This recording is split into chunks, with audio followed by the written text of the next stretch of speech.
Olá, prazer em...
do seu texto àquilo que foi proposto pela banca examinadora.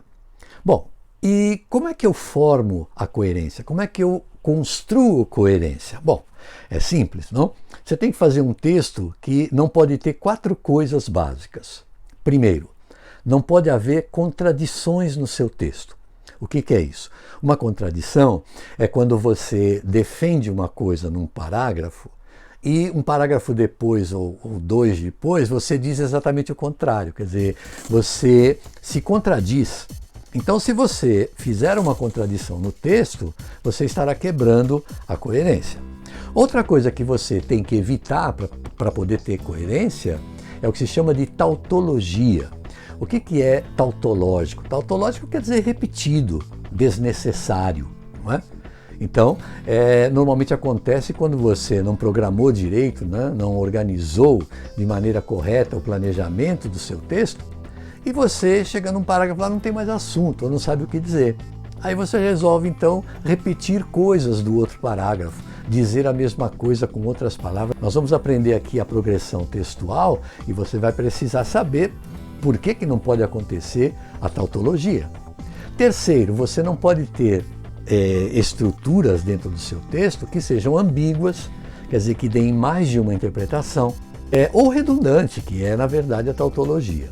E mais importante de tudo, minha gente, é o seguinte: você só pode colocar no seu texto, só deve colocar no seu texto aquilo que é relevante, aquilo que é importante para você, mostrar que você entendeu muito bem o tema proposto pela banca, e que você vai colocar ali aquilo que é essencial para defender o seu ponto de vista, tá certo? Então veja que uma coisa vai puxando a outra, né? Encher linguiça é colocar coisa que não é relevante, é ser tautológico e tal. Então, agora podemos examinar, não é, o conjunto de coerências, né, os tipos de coerência que vão formar essa coerência textual completa. Esses 6 tipos de coerência é que formam o todo, como eu já disse a vocês, o todo chamado coerência textual. Então, veja, eu tenho, em primeiro lugar, a coerência sintática. O que significa isso? As frases que eu construo estão muito bem construídas, elas têm o sujeito, a concordância, a regência, os objetos, tudo direitinho, conforme manda a norma culta da língua, que, aliás, é a norma culta que a gente usa para escrever redações no Enem.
Informal, a variante regional, a variante socioeconômica.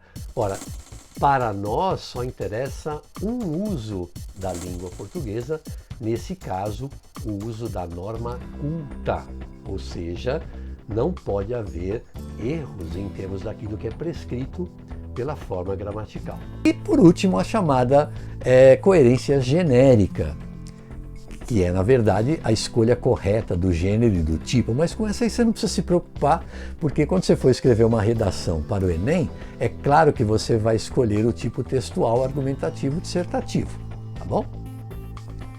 Bom, então chegou a hora agora, né, da gente dar para vocês a chave do cofre, o mapa da mina, quer dizer, como é que eu posso escrever um texto que quem ler vai dizer, nossa, que coisa boa, que coisa perfeita, né? Ora, é uma coisa fácil, simples?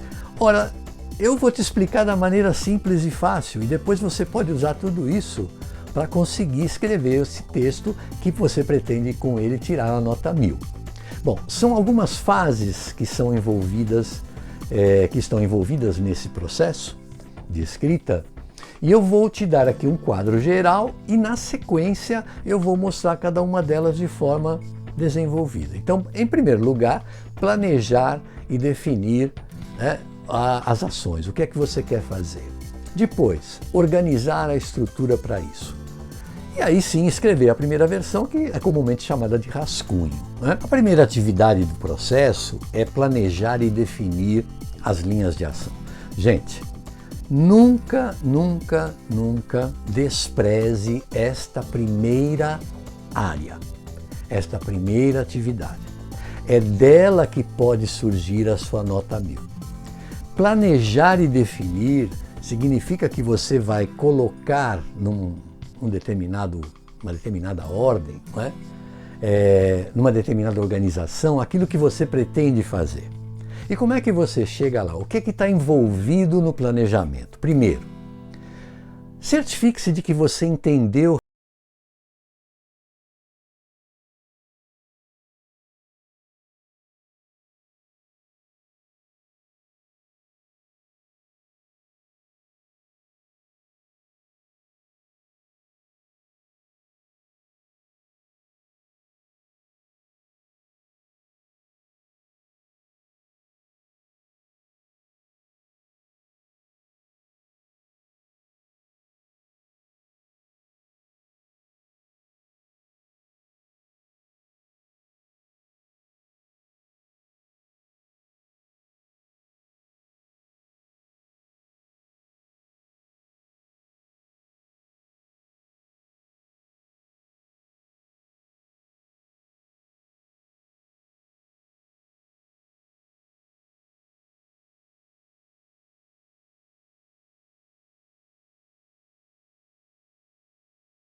qual será a minha proposta de intervenção. Quer dizer, qual é a solução que eu vou arrumar para isso quando o meu texto chegar ao fim.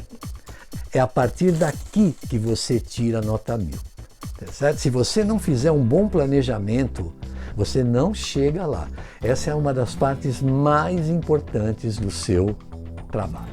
O número 2 é organizar a estrutura do texto.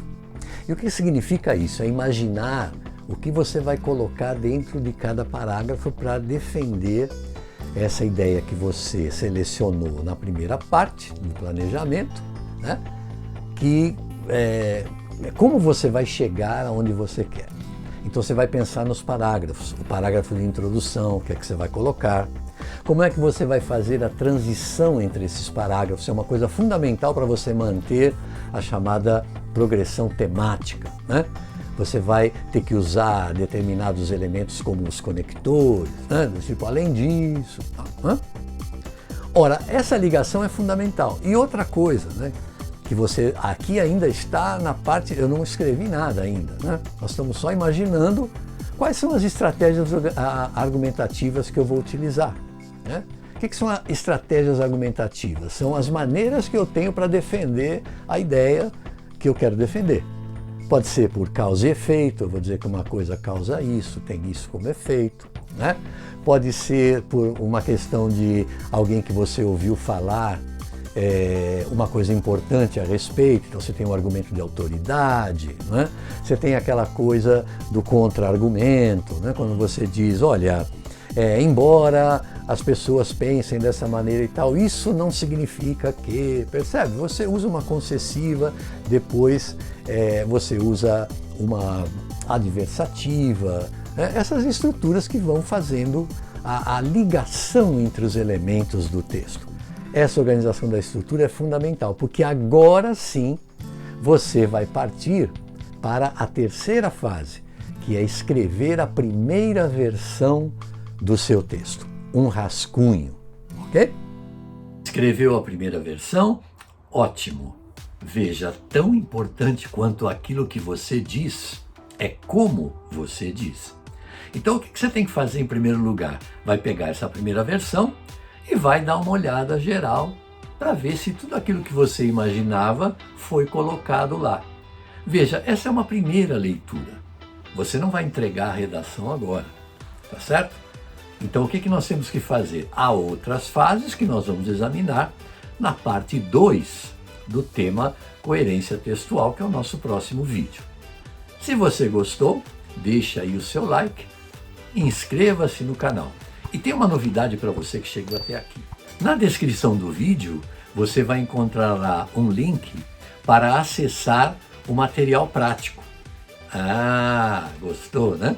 E é lá que você tem exemplos de tudo isso que eu estou falando, como é que faz, como é que monta a lista e tal, tá bom? De forma a que você consiga fazer essa primeira parte aí muito bem feita, ok? Foi um prazer ver vocês por aqui. Até a próxima.